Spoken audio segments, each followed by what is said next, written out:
देख रहे हैं न्यूज़। खाना अच्छा खा रहे हैं, उनको तो कोई फिक्र है नहीं, हम लोगों को ही फिक्र है। हम लोग अगर बीमार पड़ जाएंगे तो हमें देखने वाला भी कोई नहीं। इनको ये बीमार हो जाएंगे तो हम सबसे पहले ट्रे लेके भागते हैं कि वीआईपी लोग आ गए, हमें ये चादर दे दो, ये चादर दे दो। इनको अच्छे से ट्रीट करते हैं, पर ये हमारे लिए बिल्कुल नहीं सोच रहे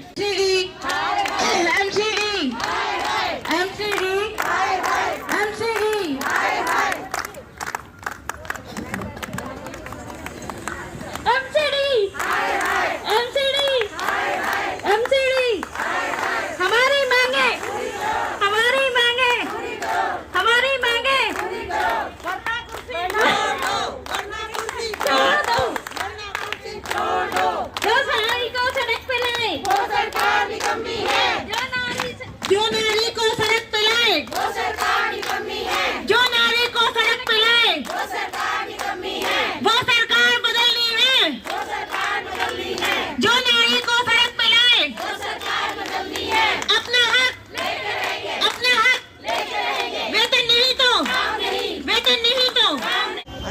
आप देख रहे हैं ओंकार 24/7। इस वक्त हम मौजूद है देश की राजधानी दिल्ली में, जहां पर आप देख रहे हैं हमारे कैमरे के सामने जो है तमाम नर्सिंग स्टाफ और डॉक्टर स्टाफ इस वक्त हमारे सामने मौजूद है। क्योंकि इसकी एक बड़ी वजह यह है कि लगातार पिछले कई सालों से जब से ये एमसीडी जो है भाजपा के हाथ में आई है और हमेशा से भाजपा पर काबिज रही है एमसीडी, और उसकी एक बड़ी वजह आप देख रहे हैं क्योंकि यहाँ पर नारे सिर्फ महज यही नहीं लगाए गए कि तनख्वाह हमारी दे दो, यहाँ पर नारे ये भी लगाए गए कि अगर ये सरकार निकम्मी तो ज़रूरी बदलनी है। उसके लिए हम आपको बता दें कि इस वक्त हमारे सामने जो काफ़ी रेजिडेंट्स हैं यहाँ पर मौजूद है, सीनियर्स जूनियर्स, और मैं आपको दिखा दूँ कि कैमरे के सामने ऐसे भी लोग हैं जो कुछ हद तक उम्र दराज भी हैं, लेकिन कहीं ना कहीं यूथ के साथ यूथ की तरह खड़े हैं। क्योंकि एक बड़ा मुद्दा है, जाहिर सी बात है, कोरोना काल के अंदर जहाँ पर फैमिली को और दूसरे अदर्स इनकम्स खत्म हो गई, एक महज नौकरी ही एक जरिया बचता है पूरे परिवार को पोषण करने के लिए, लेकिन वो भी ये सरकार कहीं ना कहीं हड़पने के मूड में नजर आ रही है, जिस तरह का इनका एक रवैया नजर आ रहा है। मैम क्या नाम है आपका? मैडम कितने दिन से ये धरना आपको देना पड़ रहा है? 7 तारीख से हम कंटिन्यूएशन में कर रहे हैं और ये नहीं पता कि हमें अब कब तक करना पड़ेगा।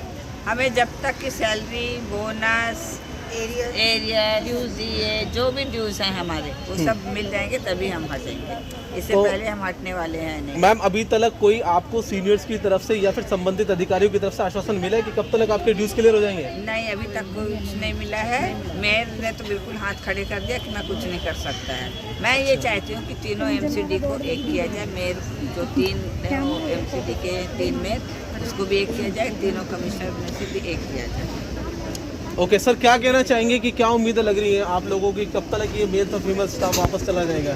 सर उम्मीद की बात तो ऐसी है कि हम पहले भी हमने स्ट्राइक करके ही हमारा जो है वेतन दिया था, लेकिन अब फिर से हमारे हालात वैसे के वैसे ही हो गए हैं। कहा जाए तो स्ट्राइक भी पार्ट ऑफ द लाइफ बन चुका है। अभी कितनी उम्मीद लग रही है, क्योंकि सबसे बड़ी परेशानी मरीजों को, और जहाँ तक कि आपके हॉस्पिटल की बात है तो आपका हॉस्पिटल तो मेरे ख्याल से शायद एशिया का सबसे बड़ा हॉस्पिटल है जो है टीबी का और सांस से रिलेटेड। ये सबसे बड़ा हॉस्पिटल है एशिया का, और इसमें सबसे बड़ी बात प्रॉब्लम ये है कि पेशेंट बाहर से भी आता है, इसलिए उनको भी सफर करना पड़ता है। लेकिन हमारी मजबूरी ये है कि जब तक हमारे को 3 या 4 महीने की जो पे है वो ड्यू हो जाती है, उसके बाद हमें स्ट्राइक करनी पड़ती है। जब कोई नहीं सुनता तो हमारे पास यही ऑप्शन रहता है, उसी के बाद हम स्ट्राइक पे आते हैं और उसके बाद में ही हमारी जो पे है वो रिलीज होती है। 1 साल के अंदर तीसरी बार ऐसा हुआ है कि जब हम स्ट्राइक पे आए हैं तभी हमारी पे मिली है, नहीं तो ना तो कोई हमारा जो प्रशासन है वो नहीं सुनता है, ऊपर से कोई भी नेता है वो नहीं सुनता है, जो ऊपर से बीजेपी जिसकी सरकार यहाँ पर है वो लोग भी हमारी सुनने को तैयार नहीं है। अच्छा मैम, इसमें क्या लगता है कि इसमें एक बड़ा आरोप लगाया जा रहा है, हालांकि ये थोड़ा सा सब्जेक्ट थोड़ा सा डिफर है लेकिन मिलता जुलता है। एक बड़ा आरोप लगा रही है केजरीवाल सरकार केंद्र पर, केंद्र लगा रही है केजरीवाल सरकार पर। आपको लग रहा है कि आप लोगों को सफर करना होता है, उसको किसी भी जो है पार्टी से कोई मतलब नहीं होता है, उसे ये है कि उसने ड्यूटी की है, उसका राइट होता है कि वो अपनी पे जो है अपने टाइम पे ले। अब हमारा तो यही है कि चाहे किसी की सरकार हो या ना हो, हम अपना काम कर रहे हैं, उसके बदले में हम अपनी सैलरी लेना चाहते हैं, तो हमारी सैलरी तो कम से कम ड्यू जो है वो मिलनी चाहिए टाइम पे। अब आप देखिए 3-3 महीने की पे हो गई, 4था महीना लग गया है और अभी तक कोई अता पता नहीं है सैलरी का, ऊपर से इनकम टैक्स का भी पे करना है, तो आप बताइए कि कैसे करेगा इस सैलरी पर? एब्सोल्युटली। तो देखिए, आपने देखा कि लगातार चेहरों से साफ जाहिर है कि कहीं ना कहीं बहुत ज़्यादा परेशानी से जूझ रहा है ये स्टाफ, और मैं आपको बता दूं कि इससे भी ज़्यादा सफ़र उन पेशेंट्स को करना पड़ रहा है जो कहीं ना कहीं इनकी मजबूरी ये है कि अगर ये स्ट्राइक पर नहीं जाते हैं और इनको पेमेंट नहीं मिलती तो कहीं ना कहीं इनके परिवार को सफ़र करना पड़ेगा। जिन डॉक्टर्स और नर्सिस के लिए कहीं ना कहीं थालियां और तालियां बजवाई जा रही थी, आज वही रोड पर आते नजर आ रहे हैं। Virendra nursing officer Ayurvedic hospital से हूँ।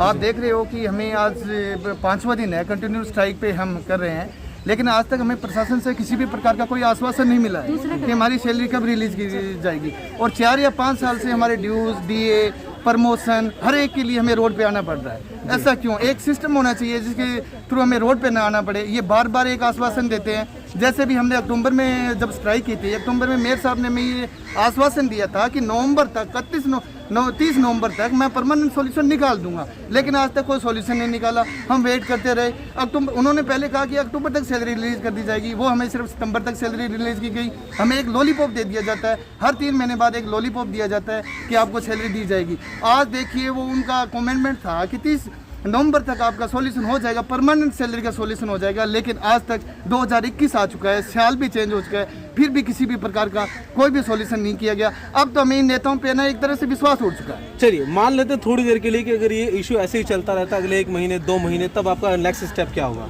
तब तक हमारी ये अनिश्चितकालीन स्ट्राइक कंटिन्यू रहेगी जब तक हमारी सैलरी का परमानेंट सॉल्यूशन नहीं निकाला जाता। हमारे ड्यूज, हमारी सैलरी जब तक हमारे अकाउंट में क्रेडिट नहीं होगी, तब तक हमारा एजिटेशन, ये स्ट्राइक ऐसी कंटिन्यू बनी रहेगी। अच्छा, लेकिन इसके अंदर मैं फिर एक बार दोबारा ये सवाल करना चाहूँगा कि इसके अंदर नर्सिंग स्टाफ ही क्यों नजर आ रहा है? क्या डॉक्टर्स की सैलरी बराबर आ रही है? नहीं, डॉक्टर की सैलरी वो लॉलीपॉप दे देती है ना। अच्छा, डिवाइडर ने रूल अपना रखा है। उन्होंने क्या किया, डॉक्टर की अक्टूबर की सैलरी दे दी है, हमारी दी नहीं। नवंबर की भी सैलरी उनकी आने वाली है, लेकिन हमारी सिर्फ सितंबर तक की सैलरी आई हुई है। तो उनके ऊपर जितने भी जो अधिकारी लोग हैं सिविक सेंटर में है, वो सिर्फ डॉक्टर लोग हैं, उनके ही अधिकारी है।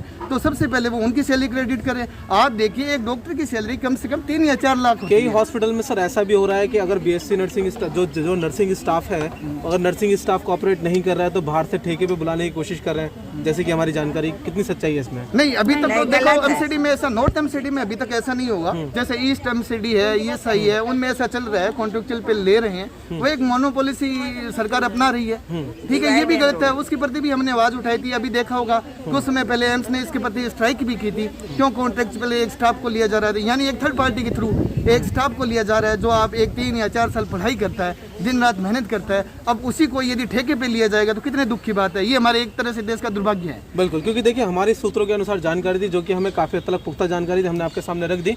अब हम आपको बताना चाहेंगे कि बिल्कुल ये हमने जो आपको इन्फॉर्मेशन दी कि कहीं ना कहीं इस स्टाफ को और कमज़ोर करने के लिए, इनका मनोबल तोड़ने के लिए एक दूसरी भी चाल अपनाई जा रही है कि कहीं ना कहीं ठेके से कुछ कॉन्टैक्ट पर जो है बुलाए जा रहे हैं, ताकि जो है हॉस्पिटल्स के अंदर दिखाए जाके बिल्कुल सुचारू रूप से सारी व्यवस्थाएं चल रही हैं। लेकिन हकीकत उससे बिल्कुल उलट है। हकीकत वो जो हम आपको दिखा रहे हैं, और हम आपको थोड़ी देर बाद वार्ड का भी हाल दिखाएंगे कि यहाँ पर कोई इमरजेंसी में पेशेंट नहीं है, कोई वार्ड में पेशेंट नहीं है। और जाहिर सी बात है, क्योंकि राजन बाबू हॉस्पिटल के बारे में जहाँ तक हमें जानकारी है, बिल्कुल यहाँ पर जो है सिर्फ दिल्ली के नहीं, दिल्ली से आउट ऑफ स्टेट के भी बहुत सारे पेशेंट यहाँ पर लगातार आते रहते हैं।